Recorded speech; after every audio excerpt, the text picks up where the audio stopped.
My name is Marlene Sutton, and I was the reason they had a roof over their heads. Yet when I walked up to that very house, the one I helped them get, they looked me in the eyes and said, "You're not on the guest list."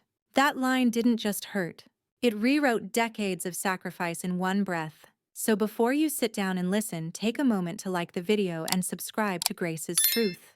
You might actually regret missing out on this dramatic story. It started like most betrayals do, with good intentions. My son Matthew had always been my heart. Even when he married Vanessa, a woman with a smile like fresh-cut flowers and a spine carved from steel, I welcomed her as my own. At first, they were young, ambitious, determined to buy their first home in a booming market that didn't care how hard they worked or how many coffee-stained resumes they'd submitted. Vanessa called me one night, her voice unusually soft. "Marlene," she said, "we found the house. It's perfect, but the bank won't approve the loan unless we have a stronger cosigner." Pause. "Would you consider helping us? Just your name. Just until we build our credit." I was old enough to know what just your name really meant. But I said yes, not because I was naive, because I remembered what it was like to be young and turned away. I remembered Matthew's childhood, one where I raised him alone with 2 jobs and dreams patched together like quilts. He deserved a shot. And despite my reservations about Vanessa's slick demeanor and her habit of calling me mother instead of mom, I signed the papers. We stood in that bank office together. The fluorescent lights buzzed above us. The banker smiled, and I added my signature, my lifelong credit score, my retirement stability, and my trust onto their future. They moved in. The house was lovely, brick-faced. 2 stories, a backyard big enough for barbecues and babies. At first I visited often, helped paint the nursery, brought over casseroles, gave them breathing space. But soon the visits became less frequent, not by my choice. Vanessa began to delay calls. Matthew always seemed tired from work. I chalked it up to adjustment.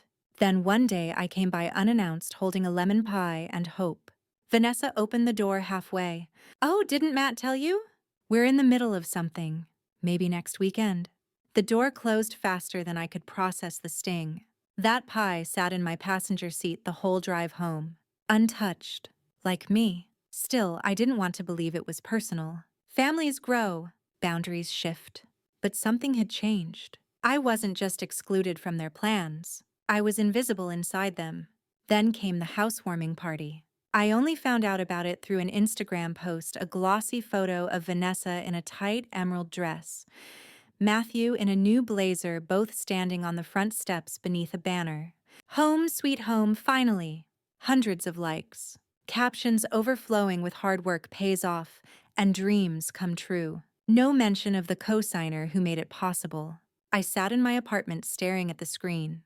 No invite, no call. Just the filtered, glowing lie of a picture-perfect moment that had erased me completely. I waited. Thought maybe it was a mistake, that the invitation had gotten lost, that Matthew would text, that Vanessa would call. Nothing. So I did something I hadn't done since I was 43, and trying to catch my ex in a lie. I showed up. I ironed my best blouse, put on a soft shade of lipstick, something that said, "I'm still here." Not, "I want to fight." And I drove. I parked 2 blocks away. The house buzzed with music and laughter.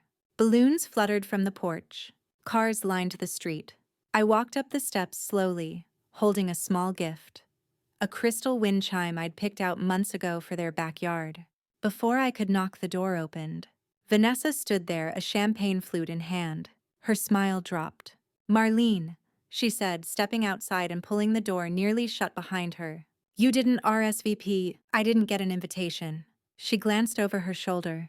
It's just a small thing for close friends. We wanted to keep it intimate." I looked past her. Inside I saw a dozen people I recognized, family, neighbors, old co-workers of mine. "I see," I said. She sighed. "Look, I don't want to be rude, but we worked really hard to make this ours. And well, it doesn't feel like you've supported us lately." I blinked. The gall. I was the only reason they had the mortgage. The only reason the door she was blocking existed. Then she dropped the final blade. "You're not on the guest list." The words felt surgical. Not angry, Not cruel. Just dismissive. Like I was a name on a spreadsheet that had been reviewed and deemed unnecessary. I nodded once, handed her the wind chime. She didn't thank me. She closed the door, and I walked down the steps past the laughter into the silence of my car. But silence is where I'm most dangerous. They thought I was gone, but I had one thing they'd forgotten. My name was still on the title. The next morning, I woke up to the sound of the wind chime. No, not the one I gave them. That one probably ended up in the trash, or regifted to someone who actually was on the guest list. It was my own outside my apartment window catching a soft breeze. That sound calm crystalline reminded me of who I used to be. For so long I'd believed that silence was strength. That being the bigger person meant biting your tongue until it bled. But that morning I looked in the mirror and said aloud for the first time, "Marlene, you were used. Not helped. Not honored.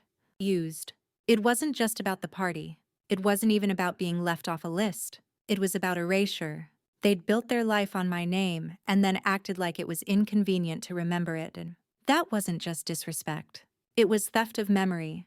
I poured myself coffee and sat at the kitchen table where I used to help Matthew with homework, budgeting, rent planning. All those years guiding him like a shadow behind his shoulder. Now he wouldn't even look me in the eye. Because he knew. Deep down he knew. And when a man avoids his mother's eyes, it's because he's looking at the part of himself he's ashamed of. I opened the old manila envelope I'd kept at the back of the cabinet. Inside were the mortgage documents. All of them signed, sealed, notarized. There it was in clean print. Co-signer, Marlene Sutton. I'd never asked to be removed from the title. They'd never offered. In all their hustle and brunches and online decor halls, they'd forgotten the most important detail. They didn't own the home. Not completely. I closed the file. Then I opened another. One from 6 months ago, a letter from my credit card company. They'd reduced my limit without explanation, because of my name being tied to a high-debt mortgage. I'd brushed it off at the time. They're just being cautious, I told myself. But now it hit me differently. They were building equity. I was absorbing liability. And what did I get in return? Maybe next weekend. You didn't RSVP. You're not on the guest list. I wasn't even in the family photos on their walls. But I was still tied to the house's foundation. I sat back, one hand clutching my mug, the other pressing against my chest. Not from pain, but clarity. I had choices. I could blow up, call and scream, post about it, shame them. Or I could be still, precise. The way I used to be when balancing the school's entire annual budget as a secretary without a single missing penny. They wanted me forgotten. I wanted them to remember. I waited 3 days, long enough for the party photos to flood social media, for Vanessa's tone-deaf captions to spark envy and compliments. Hard work pays off. My home, my rules. Manifested this. Manifested. No, sweetheart. You mortgaged this on the back of a woman you'd uninvited. That Wednesday, I walked into the county clerk's office with purpose. A young woman behind the desk asked how she could help. I smiled. "Hi. I need to request the deed and title information for a property I co-own." She raised her brows. "You're on the title." "Yes," I said, handing over my ID. "I helped my son and daughter-in-law get their mortgage 2 years ago." She clicked through a few screens. Her brow furrowed. "Well," she said slowly, "you're not just on the title. You're listed as a joint tenant with full survivorship rights. That means—" "I know what it means," I cut in gently. "It means if anything happens to them, or even if nothing does, I still legally own half the house, unless they refinance or buy me out." Her eyes widened. She leaned in. "Ma'am, they should have notified you if they intended to change that." "Did they?" "They haven't contacted me in months, except to tell me I wasn't invited to their housewarming." Her mouth dropped. "You're kidding." "I never kid with real estate." She laughed. "I didn't. When I left that office, I wasn't angry anymore. I was aligned. For the first time in weeks, I felt like myself again, not the forgotten mother or the side character in their highlight reel. I was the root. And roots don't die when you cut the flowers. They grow stronger beneath. That night, I sat on my small balcony with tea and a notepad. I listed every financial tie I still had to their property. Co-signer on the mortgage. Listed on the title. no release or buyout. Paid the initial closing costs. I also listed every slight I'd endured since that signing. Ignored texts. Cold shoulders. The pie I took back home. The party. But I wasn't making a revenge list. I was making an accounting sheet. Because if they treated this like a transaction, so would I. And when the numbers are off, I correct the math. 3 days later, I got a letter from the bank. It was routine, just an annual update on the mortgage interest. But it included something else. A sentence I'd somehow never paid attention to before. As a co-borrower, you have the right to request statements, initiate escrow disputes, and inspect collateral property upon reasonable notice. Oh, so I had the right to inspect the property, did I? Good to know. I smiled, and for the first time I began to plan my own guest list. I didn't show up right away. I let time settle like dust, just long enough for them to forget that a co-signer isn't just a favor. It's a legal presence, one that doesn't go away when the guest list is finalized or the Instagram filters fade. Instead, I returned to the things I had put off for too long, cleaning out my old file drawers, updating my estate documents. And just once I let myself cry. It wasn't the sobbing kind. Just one of those quiet, leaking cries you have when your body is tired of carrying things your mouth hasn't spoken. The ache wasn't about the party. It wasn't even about the house. It was about how easy it was for the people you love most to forget the parts of you that built them. 3 weeks after the party, Vanessa posted a video. It was one of those house tour reels, glossy transitions, upbeat music, open concept kitchen panning to a designer-decorated living room. She twirled with a glass of rosé captioned, "From zero to homeowners. Couldn't have done it without hard work and my man." I watched it twice, once with disbelief. Once with my reading glasses on because I wanted to see every detail clearly. There it was, the hallway I'd painted. The backyard I'd weeded while she was still deciding on which shade of teal fit their vision. The granite counter I'd partially paid for as a housewarming gift before I became uninvited. And not once did she say, "Thank you." Not to me, not to anyone. Just hard work and my man. I printed the deed the next day, black and white. Signed, filed. Name of owner, Matthew Sutton. Marlene Sutton. Ownership type, joint tenancy with right of survivorship. I read that phrase over and over again. It was legal poetry. A bond they couldn't erase with a cropped photo or a party list. Joint tenancy. I was still tethered to that house. Right of survivorship. If he passed away, I would inherit the full title. They hadn't refinanced. They hadn't bought me out. They had simply forgotten I existed, but I hadn't forgotten them. Now here's something no one tells you. Co-signing on a house isn't just a one-time favor. It's like being legally married to bricks and shingles you don't get to sleep under. And they thought I'd disappear quietly. They didn't know the woman who once balanced a school district's budget with a pencil and a cup of stale coffee. They didn't know that I'd spent my entire life solving other people's problems and mine silently. They had mistaken grace for absence. I decided to inspect the property, legally. One weekday morning while I knew Matthew would be at work, and Vanessa would likely be recording another video about her journey, I took an Uber to their neighborhood. I didn't park nearby. I didn't knock. I simply stood across the street and watched. The house was stunning, I'll admit. Fresh paint, new landscaping, a delivery box on the porch. But what stood out most was the smugness of ownership, the assumption that it was theirs, unchallenged and unshared. That's when I saw the sign in the window. It read, "No soliciting, no visitors, no exceptions." I smiled. They were protecting their castle. But castles don't stay upright when the foundation is shared. And I was the foundation. The next week, I called a lawyer. Her name was Raquel, mid-40s, sharp suit, sharper mind. She greeted me with a warm smile. "What brings you in today?" I handed her the file. "My name's on a house, but apparently I'm not welcome in it." Her eyes scanned the deed. She let out a low whistle. "Joint tenancy. And they never refinanced you off." "Nope." "Do they know?" "Oh, they know I exist. But I don't think they remember what I signed." She leaned back. "Well then, Marlene, how poetic do you want this to be?" I looked her dead in the eye. "I want it to be quiet, but unforgettable." Raquel grinned. "You came to the right woman. Over the next few days, we gathered everything: proof of payments, screenshots of Vanessa's posts, bank statements showing I was still liable for their mortgage. And then we prepared an official notice of partition action, legal speak for E. Either buy me out or we sell the house and split the proceeds. It was neat, unemotional, taped together by the same hands that had once braided Matthew's hair for kindergarten photos. But I didn't serve it yet. Not immediately. I waited. I waited for the next milestone moment, the next public celebration where I would be once again erased. And sure enough, it arrived. A fall homecoming bash. Vanessa posted the invite online. Formal vibes, backyard cocktails, a celebration of our home and community. I smiled. Because this time I would show up. And I wouldn't need an invitation. I didn't tell anyone I was coming. That's the thing about real power. It doesn't need to announce itself. It walks in quietly carrying papers instead of punches. It doesn't raise its voice. It simply waits for everyone else to lower theirs. The fall homecoming bash was everything Vanessa made it out to be.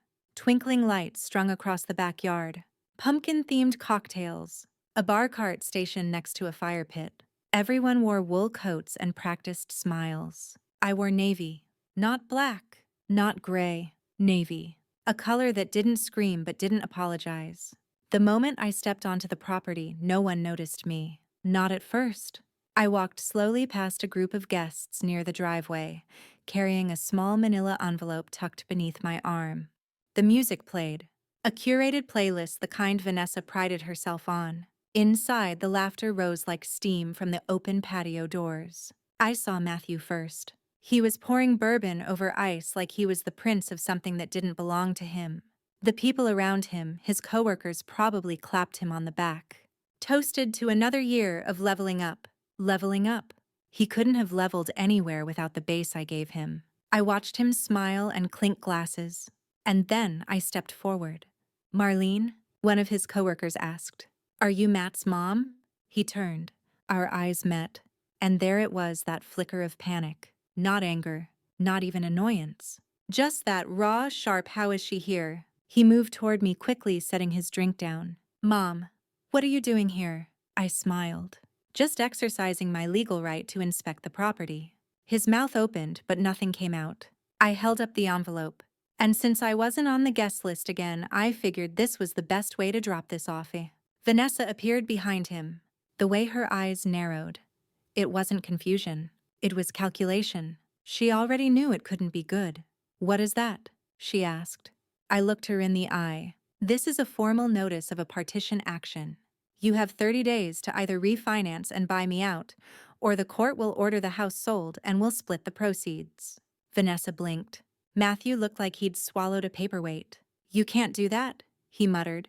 "Oh," I said calmly, "I absolutely can, because I still own half this house." Silence. The music played on behind us. Someone clinked a glass. A baby laughed. But we were in a different room now. A courtroom with no judge. Just the three of us and every lie they'd told themselves about me. "You said you didn't want to be involved?" Vanessa snapped.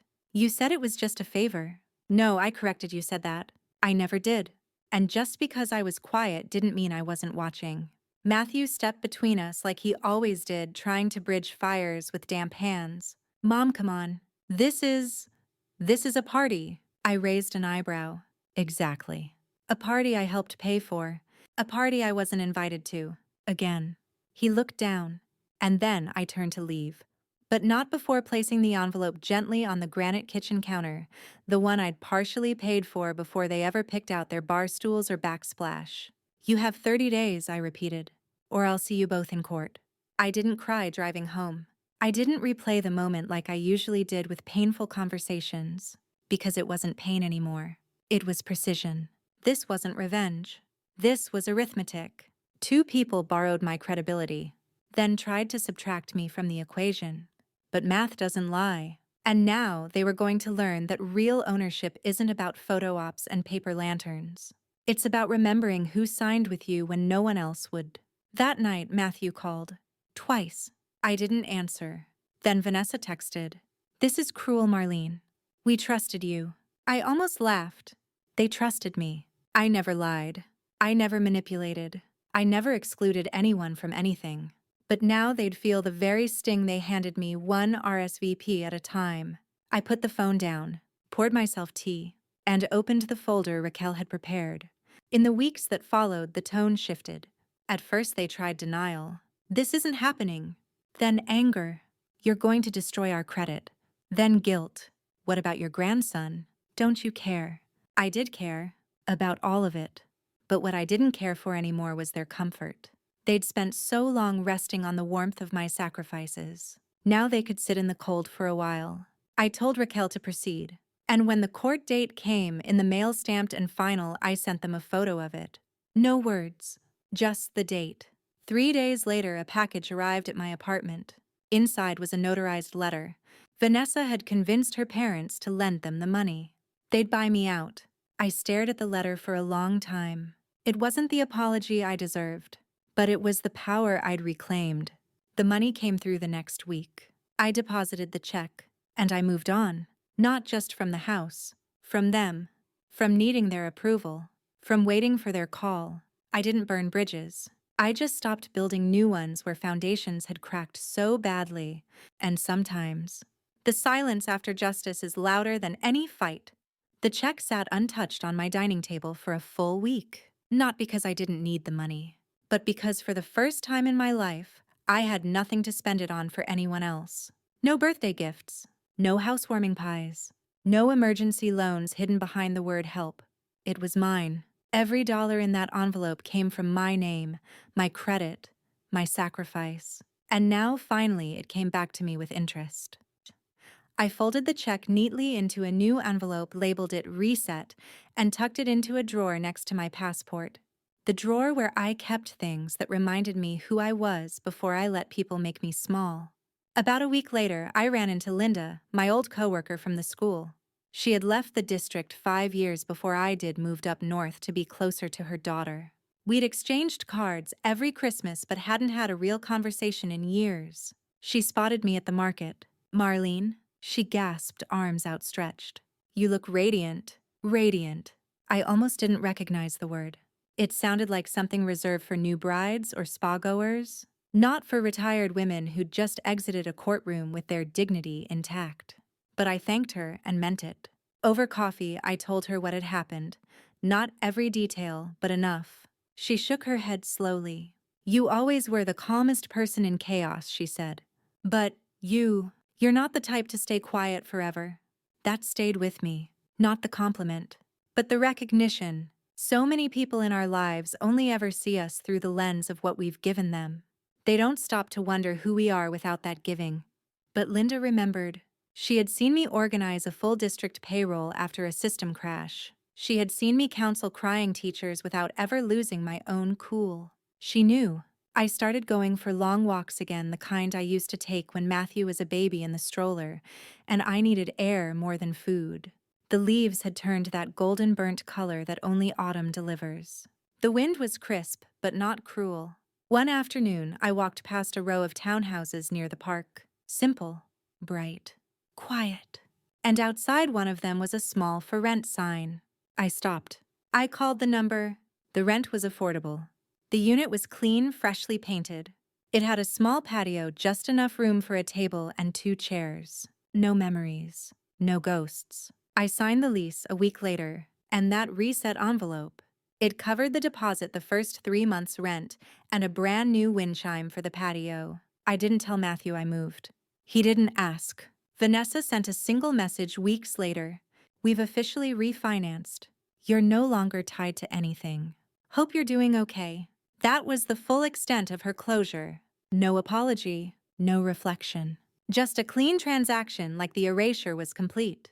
But what she didn't know was that I had already cleaned my own house. Not the kind made of bricks, the kind made of boundaries. The kind that held the version of me who waited by the phone, who made excuses for silence, who held space for people who never held any for her. That version was gone. The new place was quiet. No parties, no passive-aggressive decorations. Just me, my books, and the sound of the wind moving through the chimes. One afternoon, I brewed a cup of chamomile and stepped out onto the patio. A young woman, maybe in her late 20s, was struggling to carry a box up the steps next door. I walked over. Need a hand? She looked up, panting. God, yes. Thank you. We got the box inside. She laughed. I swear I packed more books than I actually read. I smiled. Story of my life. She stuck out her hand. I'm Tasha. Marlene, I said, shaking it. We didn't talk about sons or mortgages or guest lists. Just books. It was the most honest introduction I'd had in years. That night, I sat under a throw blanket and opened a journal I hadn't touched in a decade. The first line I wrote was this: they used my name like a key, then slammed the door in my face. But I kept the lock, and I changed it. Because in the end, revenge isn't about fury. It's about peace. And sometimes the best way to get even is to move forward without asking permission. The holidays came and went in quiet waves. No grand dinners. No long tables of forced laughter and brittle small talk. Just me, a small rosemary chicken, and a warm cardigan that still smelled faintly of cinnamon. For the first time in years, I didn't decorate. Not because I was bitter, but because I was free. Free from the performance of family. From pretending that people who took didn't owe something back. From setting a table for ghosts who never stayed to clean the dishes. Matthew didn't call. Not for Thanksgiving. Not for Christmas. Not even for my birthday, which used to be his sacred reminder that I brought him into this world. And yet I wasn't devastated. I wasn't even surprised. There's a strange clarity that comes when someone removes themselves from your life, especially after you've spent so long being the one who always had to walk away first. Now he was doing the leaving, and all I felt was relief. One afternoon in early January, I received a card in the mail, not a text. Not an email, a card. The envelope was heavy. Handwritten, no return address. I opened it cautiously, expecting the typical post-holiday charity plea or marketing gloss. But inside was a simple ivory card with gold trim. The handwriting was unmistakably Matthew's. Mom. We moved out of the house. We're renting now. Vanessa's parents helped us relocate. I know you probably don't want to hear from me, but I needed to say this. You were right. We thought we could build something on your shoulders without ever looking back. That was wrong. I'm sorry. I hope someday I deserve a seat at your table again. Love, Matt. I sat with the card for a long time, not clutching it, not crying over it, just sitting with it like you would with a long-lost relative who finally showed up but too late for dessert. I didn't respond right away, because grace doesn't rush, and truth doesn't beg to be heard. But I kept the card. Not to forgive him, not yet, but to remind myself that even silence echoes. A week later, Tasha, my new neighbor, knocked on my door. She held 2 mugs of coffee and a hesitant smile. Hope I'm not intruding, she said. I made too much caffeine and not enough conversation. I chuckled. That's the most honest offer I've had all month. Come in. We sat on my small patio, bundled in blankets, sipping warmth, and trading pieces of ourselves in slow, careful doses. She told me about her recent breakup, her dreams of opening a secondhand bookstore, her fear that she was becoming too boring for her age. I laughed. Boring is the new freedom. Then she asked gently, Do you have family nearby? I paused. No, I said. Not anymore. She didn't press, just nodded. Sometimes strangers understand your silence better than your blood ever did. Later that night, I took out a clean sheet of paper. I wasn't writing to Matthew. Not directly. I was writing to the woman I used to be. Dear Marlene, you did everything right. You gave more than you had. You stayed longer than you should have. You believed in people who saw your kindness as currency. And when they slammed the door, you didn't break it down. You just bought the house back. With silence. With strategy. With self-worth. You didn't lose a family. You found your own reflection. And she's not leaving. M. The next morning, I pinned that note to my fridge. Right beneath it, I hung my favorite quote from Maya Angelou. When someone shows you who they are, believe them the first time. I still go for walks. I still drink tea. I still listen to the wind chime every time it sings. But now it sounds different. Not like sorrow. Not like longing. But like rhythm. The rhythm of a woman who was left off the guest list, but never needed the party to begin with. I suppose if you asked Vanessa, she'd say I overreacted. That I took something small, a forgotten invitation, a misunderstanding, and blew it into a legal spectacle. She'd probably tell her friends I ambushed their celebration, that I embarrassed them, that I weaponized motherhood. But none of that would be true, because what she'd never admit, not to herself, not even in the mirror, is that she'd been trying to erase me long before that party. And Matthew let her. There's something dangerous about politeness when it's used as a shield.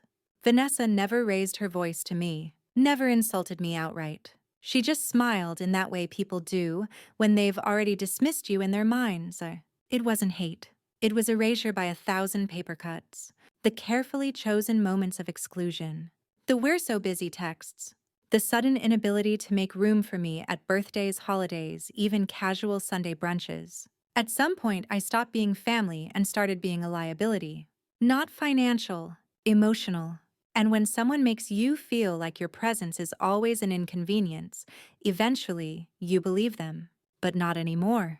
One afternoon, I ran into my old friend Anita outside the pharmacy. She used to work in HR and always had a strong sense of people's motives, like a human barometer for BS. She looked me up and down and said, "You look taller." I laughed. "Must be the new shoes." "No," she said, narrowing her eyes with that look of hers. "It's in your spine." She was right. I was standing straighter.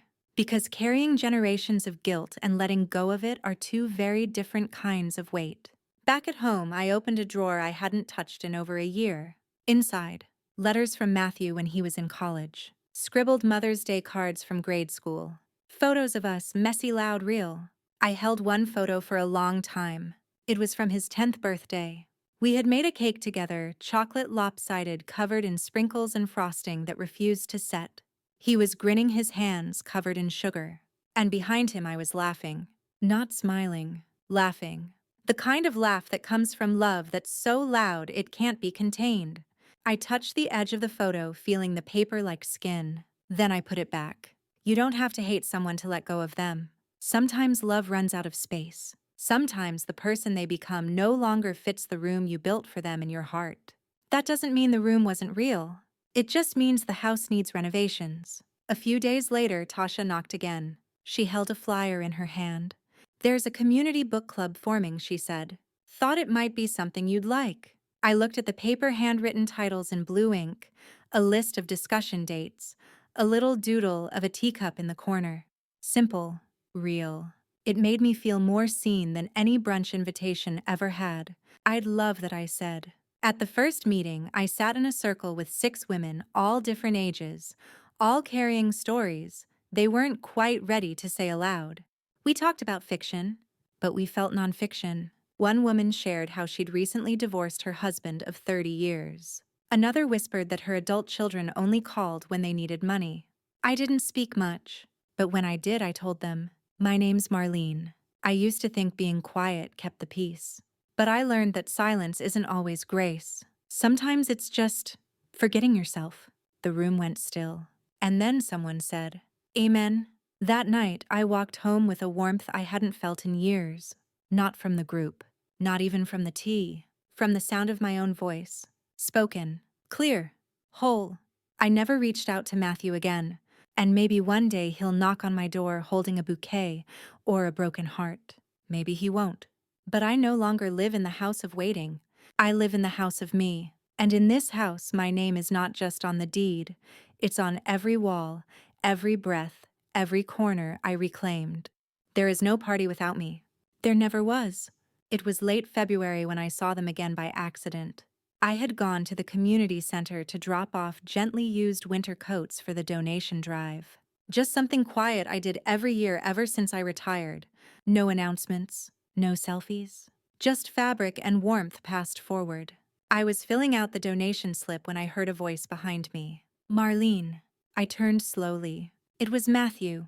He looked older, not in age but in spirit. Tired around the eyes, shoulders less confident. The kind of tired that doesn't come from work, but from guilt, that's finally begun to whisper in the background of every conversation. He gave a faint smile. "Didn't know you came here." I looked at the coats. "Didn't know you did either." He cleared his throat. "Vanessa's inside. She's helping with the youth program now, teaching budgeting classes. The irony nearly made me choke. Budgeting. The same woman who once bought a $900 standing mirror for a house she didn't fully own. But I didn't say that. Because pettiness is the revenge of the insecure, and I had nothing left to prove. I nodded. That's nice. He shifted awkwardly. Mom. That word. The way it landed now uneven, like a borrowed coat that didn't fit anymore. I got your letter, he said, voice soft. I didn't send one, I replied. I meant the court papers. The title stuff. I looked him in the eye. That wasn't a letter, Matthew. That was a boundary. He rubbed the back of his neck, a habit he used to have in high school when he was about to ask for gas money. I guess I deserved that, he said. I didn't nod. I didn't affirm. I let the silence do the answering. Because sometimes the most powerful thing you can give someone is the full weight of their own words. Then he said, I've been thinking about what you did. And what I didn't do. I stayed still. He glanced at the floor. You taught me everything. How to work hard. How to save. How to keep my promises. But I forgot the most important thing. What's that? He looked up. How to remember who held the door open when everyone else walked through it first. I breathed in slowly. It didn't fix anything. Didn't stitch up years of disrespect or dissolve the memory of that humiliating moment at the door. But it was something, and sometimes something is the start of enough. Matthew, I said, you didn't just forget me. You chose convenience over character. His eyes welled up. I know. And now I continued, you have to choose differently. Not for me. For you. He nodded, swallowing the apology he didn't know how to say aloud. We didn't hug. I didn't cry. We parted with a small nod, one that meant, I hear you, but I won't follow you home. When I got back to my apartment, the wind was picking up. The chime outside danced like it was finally proud to be loud. I stepped onto the patio, letting the cold kiss my cheeks. Below, Tasha waved as she carried a stack of books from her car. Need help? I called out. She grinned. Only if you promise to join our next discussion. We're doing poetry. Poetry. How fitting. Because my life was starting to feel like a poem again, unrhymed but intentional. That evening, I sat at my desk and wrote something new. They told me I didn't belong at the party. But what they didn't know, I designed the whole damn floor plan. I closed the notebook, smiling softly. Because sometimes the greatest revenge isn't about reclaiming space. It's about realizing you never needed their room to begin with. You had a whole home within yourself waiting to be unlocked. And this time, you hold the key. Spring arrived slowly the way it always does in this part of town, not with a burst of color, but with soft, steady thawing. Trees stopped pretending to be dead. Birds began to return like timid guests, checking if the world had healed enough to stay.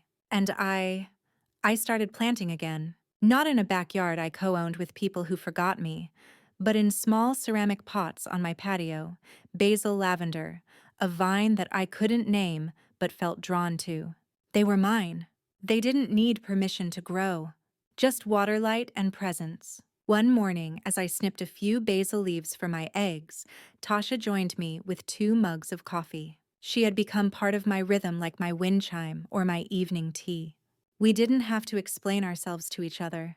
We just showed up. Tell me something true, she said, blowing gently across her coffee. I thought for a moment. Then I said, sometimes the worst kind of heartbreak doesn't come from a lover. It comes from your own child. She nodded.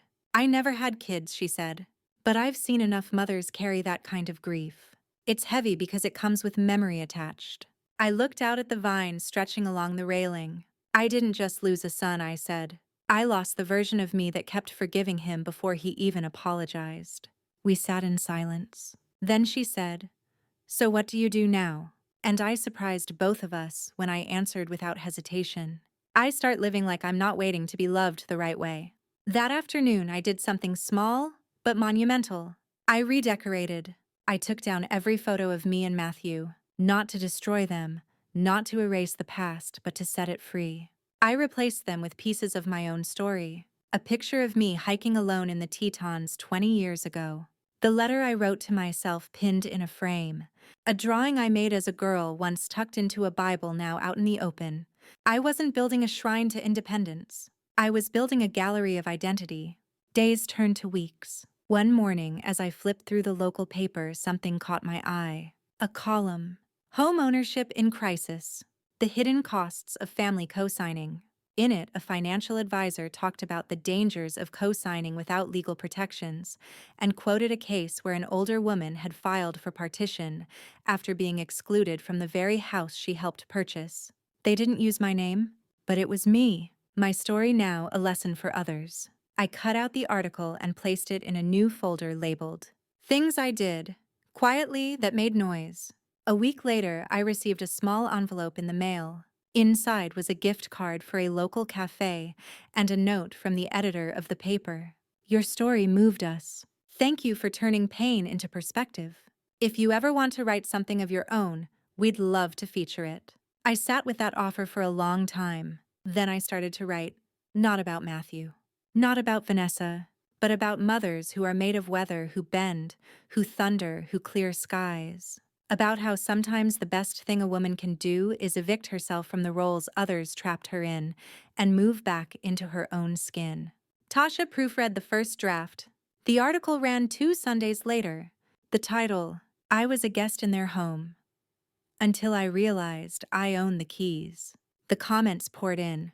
Women from all over wrote back.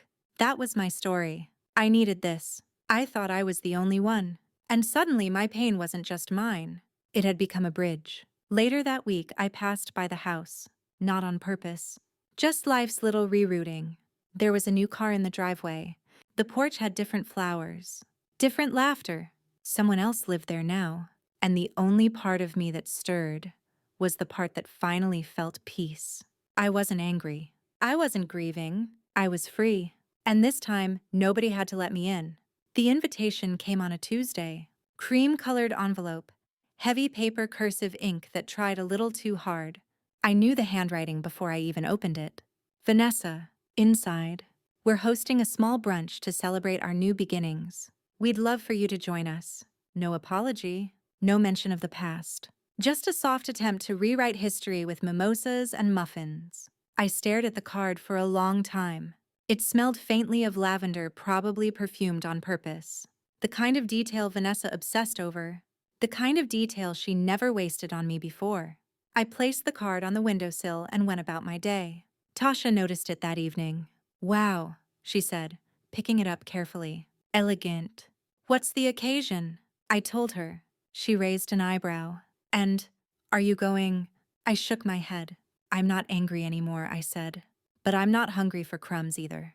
That night, I wrote a response. Not to send just for me. Dear Vanessa, I appreciate the invitation. Truly. But this brunch isn't a bridge. It's a stage. And I've spent enough of my life as the quiet background character in someone else's performance. I hope your new beginning includes accountability. Mine certainly did. I folded it and tucked it behind the framed photo of me in the Tetons. Some truths aren't meant to be mailed, just owned. The next morning, I sat on the patio and watched the sun hit the vines just right. The leaves had grown thick, confident. The basil had sprouted new arms. Life doesn't apologize when it moves forward. It just grows. At book club that week, the topic was forgiveness. Not the fluffy kind, the real messy kind. One woman, Clara, shared how her daughter hadn't spoken to her in 4 years. She blames me for everything, Clara said, her voice shaking. And maybe she's right. Maybe I didn't protect her the way I should have. But I don't know how to come back from silence that long. Another woman, Marisol whispered. Maybe you don't come back. Maybe you go forward, just in a different direction. The room went quiet. I felt a lump form in my throat. Then I said softly, sometimes people think forgiveness is a welcome mat, but maybe it's just a locked door you walk away from peacefully without the need to slam it. Clara looked at me, her eyes wet. Thank you, she whispered. I needed that. I nodded. Because I did too. When I got home, I looked at the invitation one last time. Then I dropped it in the trash. Not out of bitterness, out of clarity. Forgiveness doesn't always mean reconciliation. Sometimes it's just refusing to sit at tables where you're only ever offered the leftovers of love. 2 days later, I received an email. It was from the local paper. They wanted me to write a regular column. Small stories, quiet reflections, pieces of lived wisdom from a voice that cut through the noise. I laughed. Me, a columnist. But then again, maybe that's exactly who I had become. A woman who turned betrayal into boundary, erasure into echo, pain into punctuation. I accepted. Tasha brought over celebratory coffee and a small bouquet of wildflowers. No balloons, I teased. You're too classy for balloons, she smiled. We toasted with mismatched mugs, and I realized this was the celebration I never got. The one that didn't require RSVPs or fake smiles. Just presence. Just truth. Just two women sipping coffee under morning light with nothing to prove and everything to honor. And so I begin again. Not with fanfare, not with regret, but with ink, with roots, with the full knowledge that I am no longer on the guest list, because I built my own house, and in it there is always a seat for me. One thing I've learned about peace, real peace, is that it doesn't shout. It doesn't ask to be noticed. It just shows up uninvited and stays as long as you stop chasing the wrong things. By early summer, my world had settled into a rhythm I hadn't known I was missing. Sunlight woke me before alarms did. My writing column was gaining traction.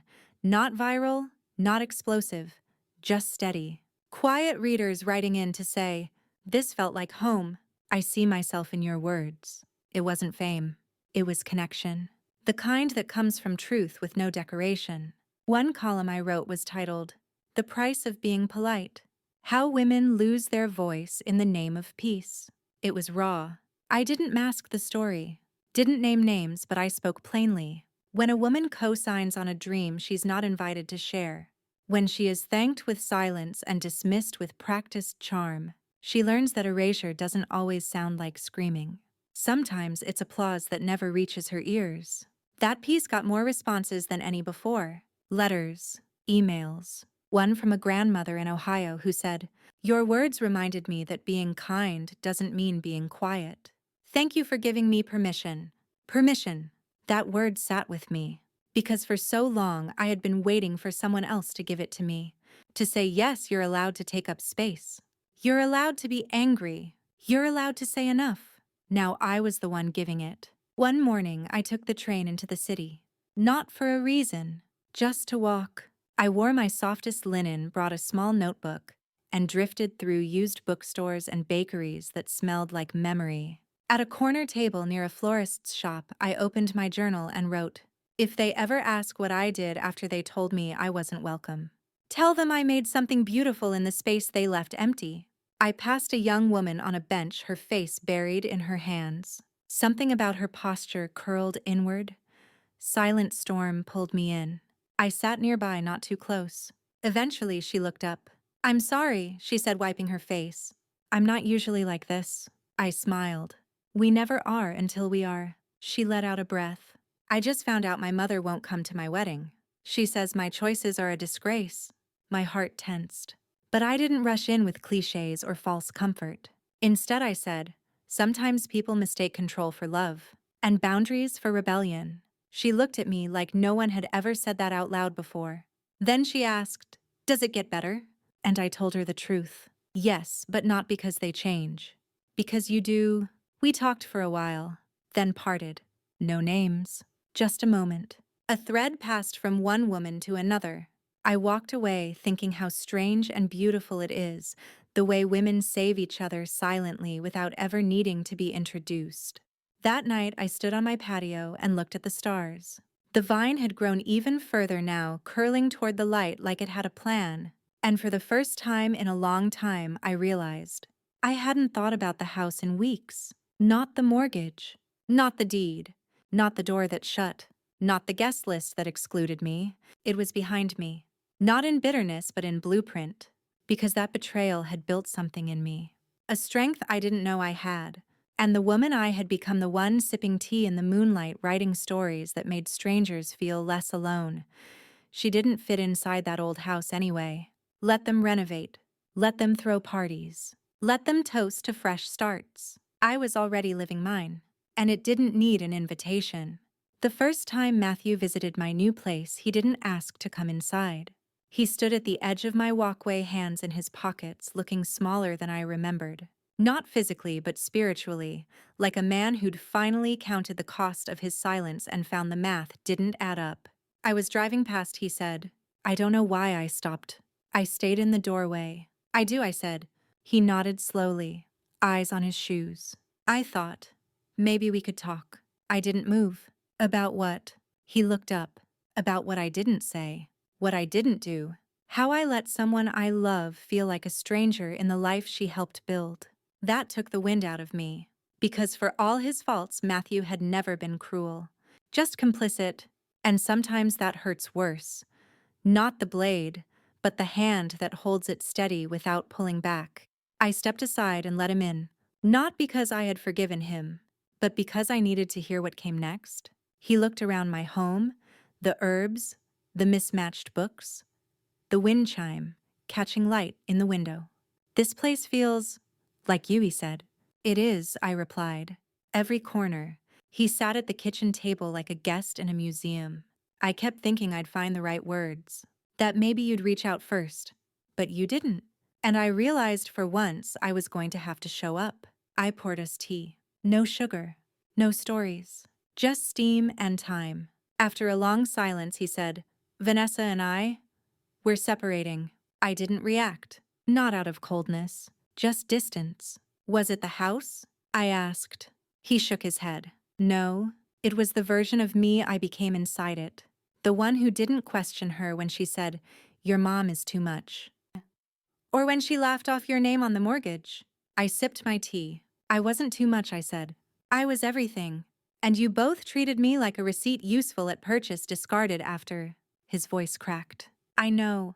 I'm sorry, Mom. I really am. For a long time we didn't speak. And then, like dust settling, something inside me shifted. I don't hate you, Matthew. I never did. But I've learned to love myself louder than I loved being tolerated. He nodded, eyes red. Not from drama. From honesty. You don't owe me anything, I said. But then I paused. No, that's not true. You owe me truth. Always. If there's to be any future, it has to be built with both hands on the blueprint. No more shadows. No more back doors. He reached across the table. Not for a hug. Just to rest his fingers near mine. Not touching, but close. I can start there, he whispered. When he left, I didn't cry. I didn't second-guess myself. Because finally, I hadn't swallowed my feelings just to keep the peace. I had spoken my full name with both lungs in my own home, and he had listened. Later that evening, I wrote my next column. Title: The Apology That Came After the Deed.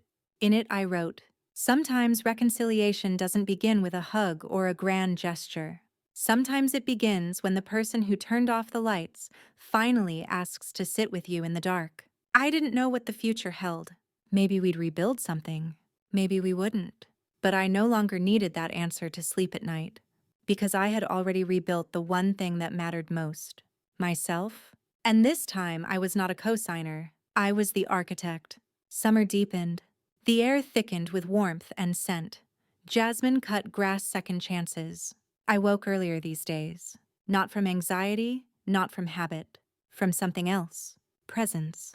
I was finally living in my life, not just observing it from the edges like a portrait on someone else's wall. And with each passing day, I learned that healing wasn't an event. It was a practice. A muscle I stretched gently, until one day I could carry myself without collapsing into the need to be needed. Matthew called once a week now, not to fix things, not to demand, just to check in.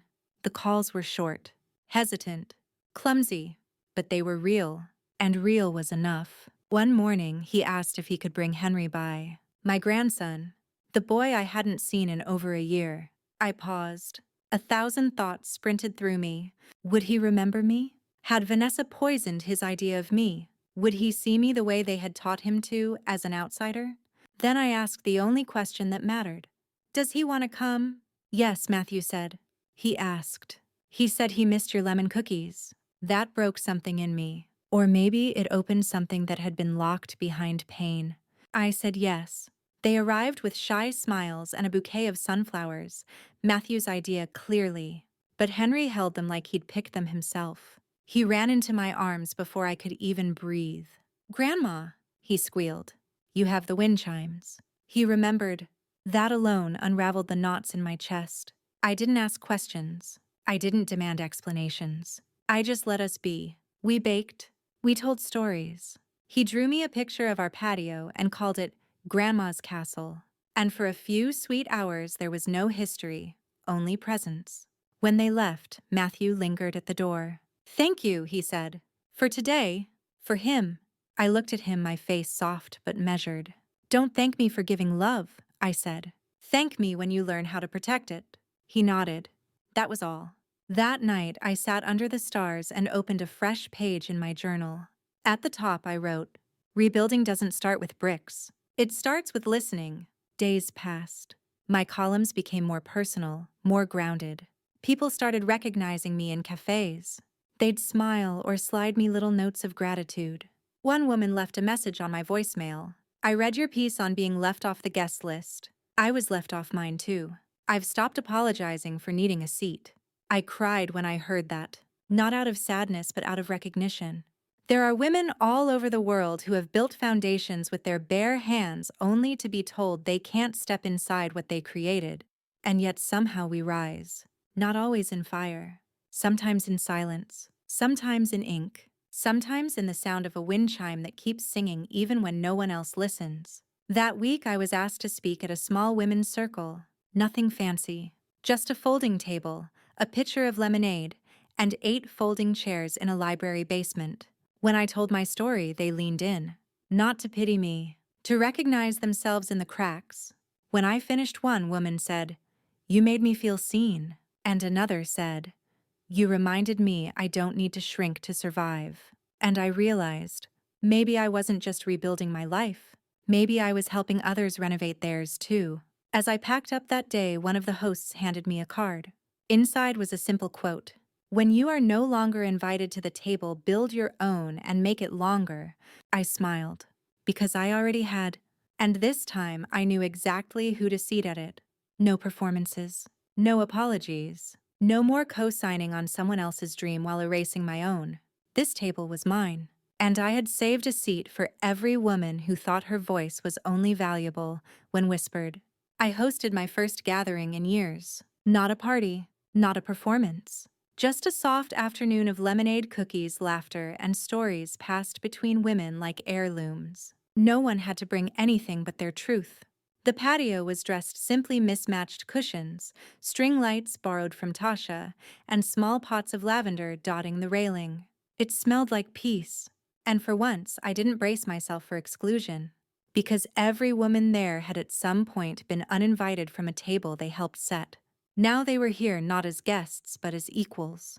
We took turns reading aloud, not books, but moments. Little confessions. I stayed in a loveless marriage because it felt less lonely than starting over.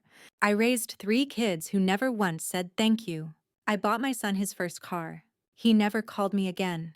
Each story hung in the air like steam over a teacup, visible, weightless, necessary. And no one interrupted. That was the rule. We didn't offer advice. We bore witness.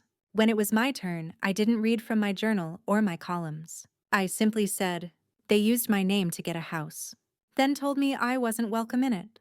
But I never needed their house. I needed my own reflection. Silence.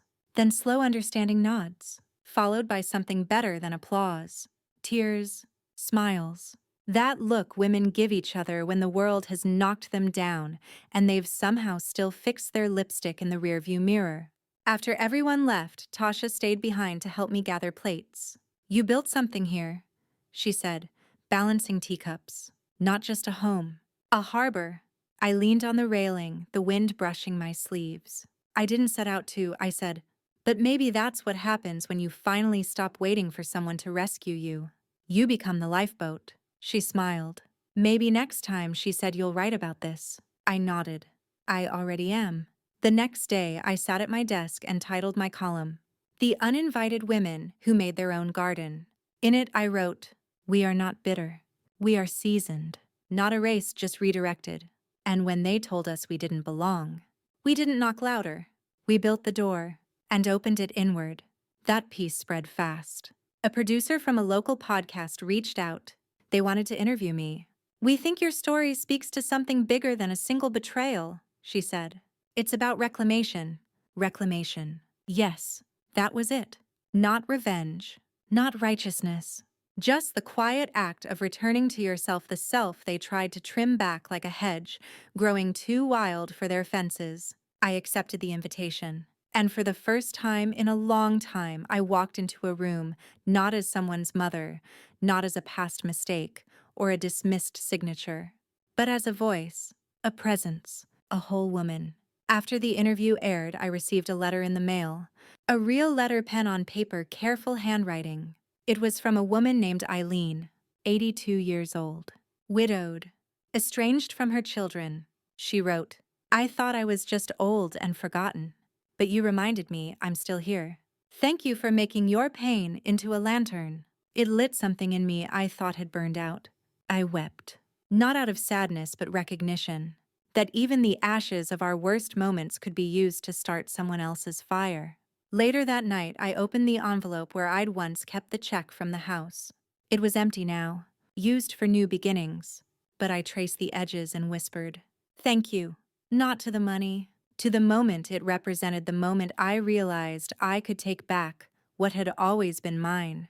Not the house, not even the title, myself. And now I live in a story that doesn't apologize for its chapters, even the messy ones, especially those, because they taught me that love isn't what you give others to keep them comfortable. It's what you give yourself when they try to make you small. And I am no longer small. I am the full page. The pen, the signature they never saw coming. Late August brought thunderstorms, not the kind that shook the earth, but the quiet kind where rain kissed the windows like a memory and the sky remained heavy but never cracked open. I sat at my kitchen table, a mug of herbal tea warming my palms, and listened to the storm. My house was still, the kind of stillness that comes when no one is watching you, and you don't need them to. Across from me sat the woman I had become, not physically, not literally, but I could feel her, a mirror, a memory, a monument. And I realized I no longer flinched at my own reflection. I used to measure myself by how well I made others comfortable, by how much I could give without being asked, by how little space I took up in rooms where I was only invited to serve, not to sit.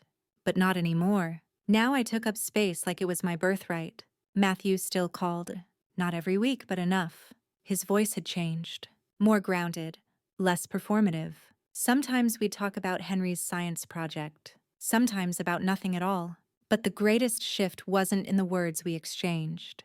It was in the way he no longer expected me to fix anything. He didn't ask for approval. He asked for presence. And that at last was something I could offer, without losing myself. Vanessa never reached out again. Not once. And that too was a gift. Because not all doors need to be reopened. Some are meant to stay shut, locked, and marked with the quiet dignity of survival. One day, Henry came over with a book he wanted to read together. He called it our tradition. He curled up on my couch like he had lived there all his life. Not awkward, not hesitant, just belonging. As I read aloud, his head rested against my shoulder. Halfway through the chapter, he interrupted. "Grandma," he asked, "why don't you live in a big house like we used to visit?" I smiled gently. "Because I didn't belong in that house," I said. He blinked. "But you were there." I said, "but I wasn't welcome. And a house without welcome isn't a home." He considered this. Then he looked around at my apartment. The vines, the wind chime, the framed quotes, the lavender by the window. "I like it better here," he whispered. "So do I." After he left, I pulled out the final entry in the journal I'd been writing all year. I turned to a fresh page and wrote, "They used my name to get a mortgage. They used my silence as proof of consent. But when they erased me from the celebration, I reclaimed the deed, and with it my voice. I didn't burn their house down. I simply reminded them who built it. I closed the journal, not to finish it, but to seal it. Because this chapter, this long, twisted, bruising, beautiful chapter was done." Weeks later, the local radio station featured a short excerpt of my writing. And in that brief moment, my voice, the one they once shut out of a guest list, was broadcast to thousands. not out of vengeance, out of clarity, out of truth. I now teach a monthly workshop for women like me. We call it the quiet reclaiming. No one preaches, no one performs. We share, we write, we cry, we laugh like women who've held in too much for too long. And we remind each other, you don't need permission to take back your story. You just need one breath of bravery. And so if you're still reading, if you're still wondering whether to stay silent, whether your pain is too quiet to matter, let me leave you with this. You are not just a footnote in someone else's legacy. You are the ink, the title, the author. They may have left you off the guest list, but you still own the house. And now you know how to build your own. When I look back now, I don't see a woman who was betrayed. I see a woman who remembered herself. It took silence. It took shame. It took standing at the door of a house I co-signed for being told I wasn't invited. But it also took courage. Courage to walk away without breaking the windows. Courage to reclaim my value without shouting. Courage to turn quiet humiliation into the loudest kind of justice-dignified truth. To every woman who's ever given too much, stayed too long, or waited for someone to notice her absence, you are not alone, and you are not forgotten. You are not defined by the tables that exclude you, but by the ones you build slowly with grace and legs that don't collapse when others walk away. Your story matters, and it deserves to be told in full sentences, not whispered footnotes. If this story reminded you of your own, I'd be honored if you shared your thoughts in the comments. Tell me, have you ever been left off a guest list you helped create? I read every message, even the quiet ones. Leave your truth below. And if this story found you at the right time, consider sharing it with someone else who needs a reminder of her power. Likes, follows, and comments aren't just engagement. They're a sign that stories like this matter. Thank you for listening. And remember, silence doesn't mean surrender. Sometimes it means we're just gathering our strength to take it all back.